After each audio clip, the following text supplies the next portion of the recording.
Ang parokya nahimugso dili mo sa kalig-on sa mga bato nga gihimo aron mahimo sang simbahan, kundi pinaagi sa Panama ni San Agustin.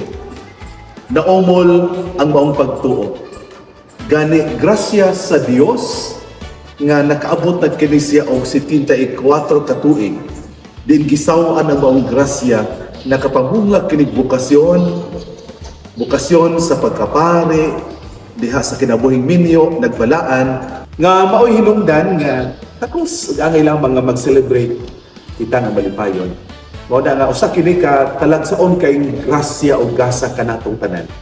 So let us celebrate this gift of faith as we journey together with faith, hope, and love. Kay tanan uban ni kami sa pagtimbaya. Sawan ka din natong grasya nga gihatag sa Dios. Salamat dili Dios nga naghatag ug paambit sa mong pagtuo. Nga karon kini katawan sa sagbayan kaning kamot sa pagpuyo sa pagkabalaan.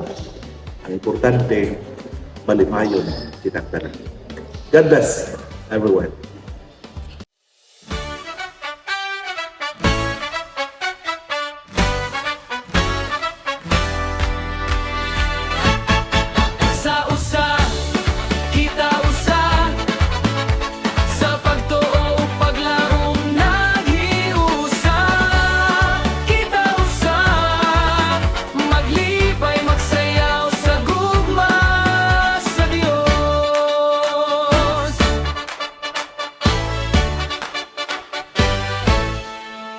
Sa kahayag sa bag